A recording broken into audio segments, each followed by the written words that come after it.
하나님 말씀 신명기 22장 1절에서 4절 말씀을 보겠습니다. 구약 성경 295쪽입니다. 내 형제의 우양의 길이란 것을 보거든 못 본 채 하지 말고 너는 반드시 끌어다가 내 형제에게 돌릴 것이요 내 형제가 네게서 멀거나 네가 혹 그를 알지 못하거든 그 짐승을 내 집으로 끌고 와서 내 형제가 찾기까지 네게 두었다가 그에게 돌릴지니 낙이라도 그리하고 의복이라도 그리하고 무릇 형제의 일은 아무 것이든지 네가 얻거든 다 그리하고 못 본 채 하지 말 것이며 내 형제의 낙이나 소가 길에 넘어진 것을 보거든 못 본 채 하지 말고 너는 반드시 형제를 도와서 그것을 일으킬지니라. 아멘. 출애굽기 23장 4절을 보겠습니다.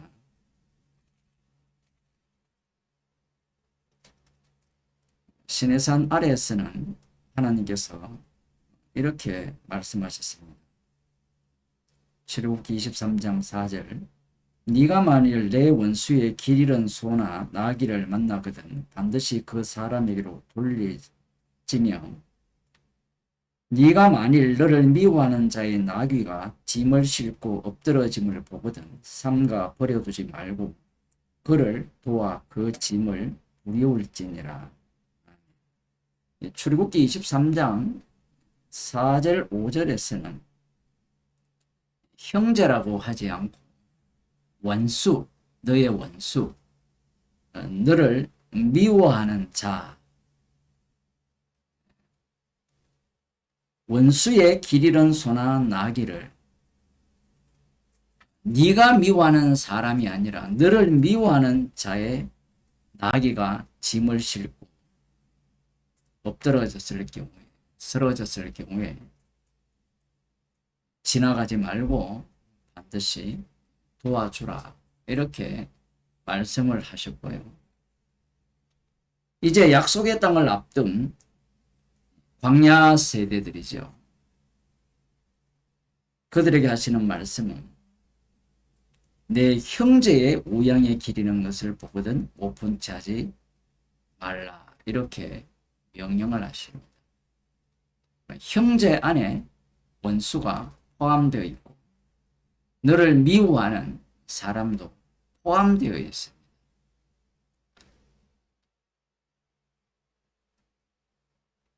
약속의 땅에 들어가기 전이기 때문에 얼마든지 지키겠습니다.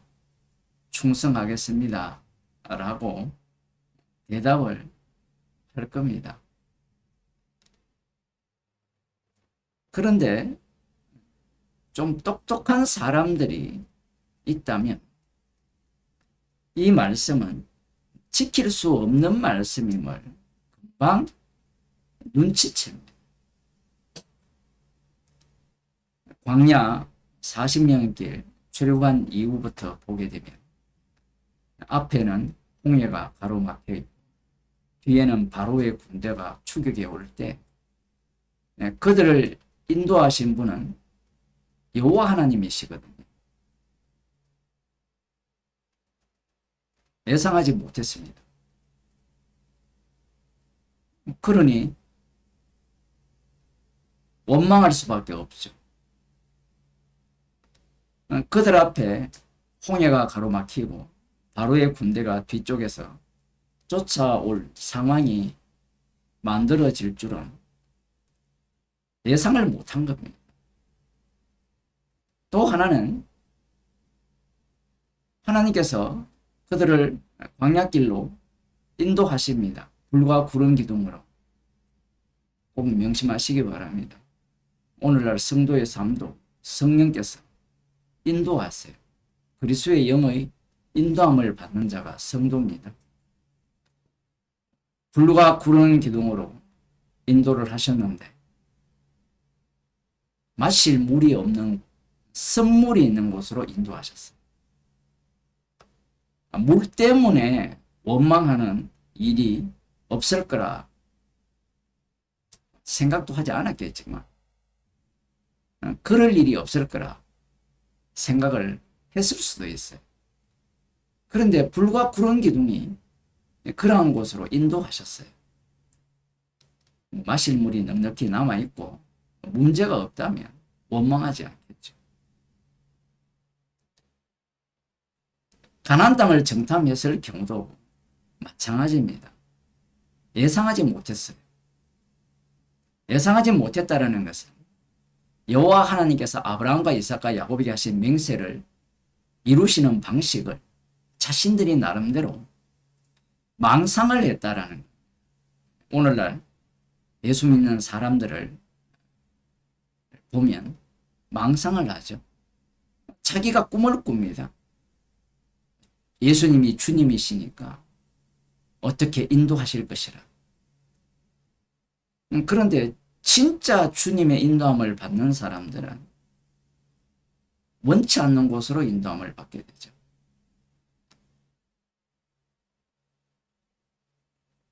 형제의 우양에 길 잃은 것을 보거든 못 본 채 하지 말고. 이 형제가 원수고 나를 미워하는 자라면 못 본 채 하겠습니까? 아니면 반드시 그 우양을 끌어다가 그 형제에게 돌려주겠습니다. 우발적이거든. 예상치 못한 경우. 이것은 조금 이렇게 표현할 수 있습니다. 본능적으로 작용한다라고 볼 수 있어요. 조금 더 깊이 들어가면 지난주 제가 설교 제목을 말씀드렸듯이 내부에 있는 침묵의 소리가 작동한다고 볼 수 있어요. 그 내부에는 악마가 자리를 잡고 있죠. 인간의 본성은 선악과를 먹었기 때문에 나 중심이에요. 나의 원수요. 나를 미워하는 자의 소나 나귀가 우양이 길을 잃은 것은 나의 기분을 유쾌하게 하는 겁니다. 여러분들이 정치적 성향이 어떻게 될지 모르지만 보수가 되었든 진보가 되었든 좌파가 되었든 우파가 되었든 만일에 좌파면 우파 쪽에 있는 사람들은 좌파가 잘 안 되는 것을 즐거워. 우파 쪽에 있는 사람들은 좌파가 잘 안 되는 것을 또 즐거워하죠. 그것이 인간의 본성입니다. 왜 그러냐 하면 모든 우주의 중심이 자기 자신이기 때문에 그래요. 자신이 하나님이기 때문에 그렇습니다. 선악을 아는 일에 하나님과 같이 되었기 때문에 최종적인 판결은 나를 위한 판결을 하게 되어 있다라는 거예요. 그래서 오늘 율법을 이렇게 주셨을 때 지키지 못할 율법을 주신 겁니다. 제가 이렇게 말을 하면 목사님은 왜 그렇게 신명기를 설교를 하면서 부정적으로 말씀을 하시느냐 라고 따질 분들이 한두 분이 아닐 줄로 생각됩니다. 십자가가 이 땅에서 전파된다라는 것은 이 세상에 인간은 없다라는 거예요. 뿐만 아니라 여러분들이 신명기 28장 앞부분 말고요. 14절 이하에 나오는 저주 부분부터 시작하여서 29장, 30장, 31장, 32장까지 읽어보신다면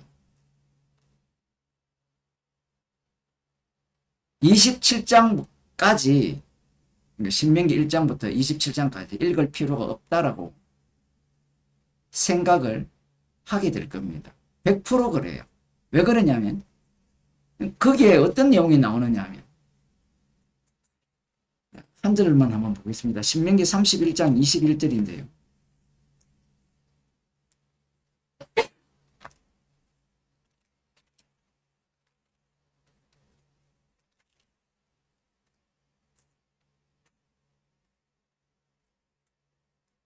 그들이 재앙과 환난을 당할 때에 그들의 자손이 부르기를 잊지 아니한 이 노래가 그들 앞에 정인처럼 되리라.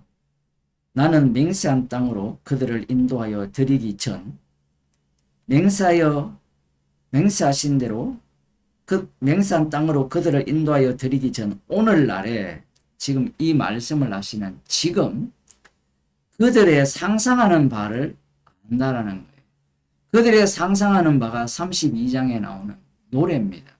노래는 어떤 노래냐 하면 율법대로 순종하지 않아서 심판받아서 멸망당하여서 멸망당한 것으로 끝난 것이 아니라 여호와께서 그들을 다시 구원하신다라는 그 내용이 신명기 끝에 나오는 노래로 너희들이 약속의 땅에 들어가면 이 노래를 너희 이스라엘 민족이 끝날 때까지 불러라고 가르치는 겁니다. 여기에서 맹세한 땅으로 인도하여 드리기 전 오늘날에 나는 그들의 상상하는 바를 아노라 하셨으면 그러면 왜 신명기 1장부터 27장, 28장까지 율법을 지키라고 말씀을 하시고 오늘 본문에 이런 말씀들을 하시느냐라는 겁니다. 여러분 이런 반박이 생기지 않습니까? 반발심이 생기지 않나요? 상상하는 바를 알거든요. 상상하는 바는 율법을 안 지킨다라는 거예요. 그래서 멸망당한다는 겁니다. 율법대로 저주를 받아서. 그걸 다 아시는 분이 왜 율법을 주시느냐는 겁니다. 그럴 것 같으면 주시지를 마시지. 이렇게 생각하는 자들이 인간들의 생각이에요. 왜 그렇게 생각을 하느냐면 율법을 주신 이유가 나를 위해 주셨다. 이스라엘을 위해 주셨다라고 생각하기 때문에 그렇게 생각을 하는 거예요. 율법을 주신 이유는 율법을 위해서 이스라엘에게 주셨다라고 해석을 해야 돼요. 달리 말하면 율법은 여호와의 이름을 증거하기 위해서 이스라엘 백성들에게 주신 겁니다. 남아야 하는 것은 율법의 성취로서 여호와의 이름만이 남아야 되는 것이지 이 율법을 주셨는데 못 지킬 걸 뻔히 알고 멸망당할 것을 뻔히 알면서 왜 주시느냐 이런 소리를 하지 말라는 겁니다. 하지 말라고 한다고 안 할 리가 없어요. 이 구약이 왜 그렇게 중요하냐라고 하면 신약도 똑같이 작동하기 때문에 그래요. 십자가에서 주님이 다 이루셨으면 그의 피로 모든 것을 완성하셨으면 왜 새로운 율법을 주시느냐는 거예요. 서로 사랑하라고 하셨잖아요. 새 계명을 왜 주십니까?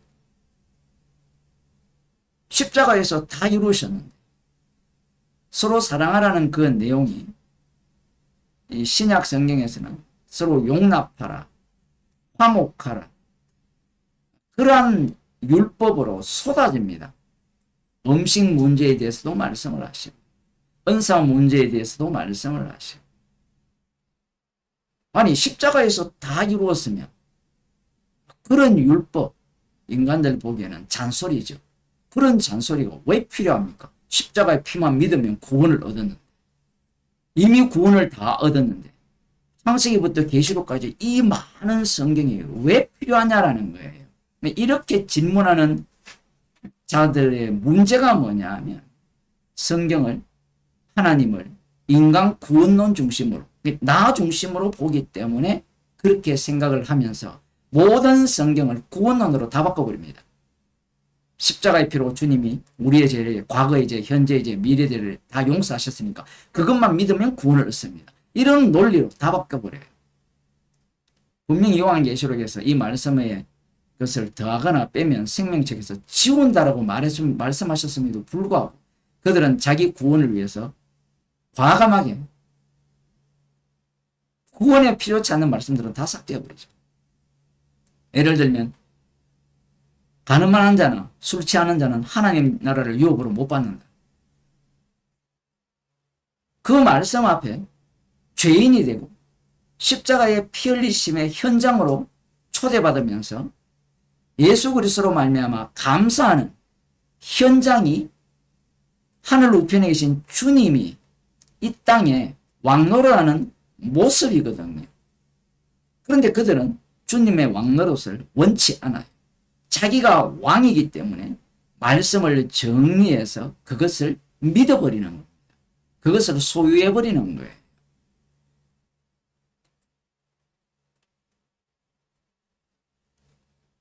그러니 그들은 구약을, 신명기를 우습게 여기죠.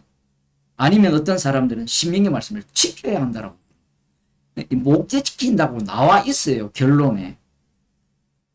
못 지켜서 멸망한다까지도 나와 있어요. 신명기 28장, 29장, 30장, 31장, 32장, 33장을 다 읽어보면 이스라엘 역사 가운데 일어난 모든 일들이 이 신명기 28장에서 33장에서 말씀하신 대로 착착 진행되었다는 사실을 알 수가 있습니다. 그럴 것 같으면 왜 이런 말씀을 주시느냐? 여호와의 이름을 위한 이스라엘이기 때문에 그래요. 말라기 3장 8절 9절을 보면 말 안 듣습니다. 이 말씀은 여러분들이 너무나 잘 아는 말씀인데 사람이 어찌 하나님의 것을 도적질하겠느냐. 그러나 너희는 나의 것을 도적질하고도 말하기를 우리가 어떻게 주의 것을 도적질하였나이까 하도다. 이는 곧 11조와 헌물이라. 너희 곧 온 나라가 나의 것을 도적질하였으므로 너희가 저주를 받았느니라. 하나님 것을 도적질하는데 원수가 잃어버린 우양을 끌어다가 그 집에 갖다 주겠습니까? 나귀가 쓰러지면 도와주겠어요? 물건을 잃어버리거나 어떤 것을 잃어버렸을 때 찾아주겠습니까? 아니면 자기가 알지 못하는 사람의 무양을 주웠다 칩시다. 돌려주겠습니까? 안 돌려줍니다. 예수님께서 십자가에 못 박혀 돌아가셨다라는 것은 의인은 없다라는 거예요. 하나도 없다라는 거예요. 네, 우리는 이렇게 생각을 하잖아요. 나는 그래도 어떤 사람은 어떤 때는 도둑질하지 않잖아요. 아니에요. 율법은 갈라디아서에 보면 온갖 율법을 항상 지켜야 돼요. 24시간. 잠을 잘 때도 지켜야 되는 게 율법이에요. 그러니 율법을 주셨다는 것은 모든 사람을 저주 아래 가두어 두시기 위함이에요. 인간의 틈심을 끄집어내기 위함인가. 예수님께서 십자가에서 율법의 목적을 완성을 하셨어요. 그러하다면 성도들은 말씀을 통하여서 말씀은 성령의 감동으로 되었기 때문에 말씀을 통하여서 계속해서 십자가 사건의 현장으로 인도함을 받으면서 자신의 죄가 드러나고 십자가를 자랑하는 그러한 자리로 인도함을 받게 되어 있습니다. 그래서 성경의 어떤 말씀도 십자가에 피를 증가하는 말씀이 십자가에서 주님이 다 이루신 말씀으로 성도에게 다가오게 되는 겁니다. 그래서 성령께서는 말씀을 통하여서 계속해서 우리를 쪼개시면서 십자가의 피만을 자랑하고 그 피 공로를 높이는 인생으로 성도를 인도하시는 겁니다. 기도하겠습니다.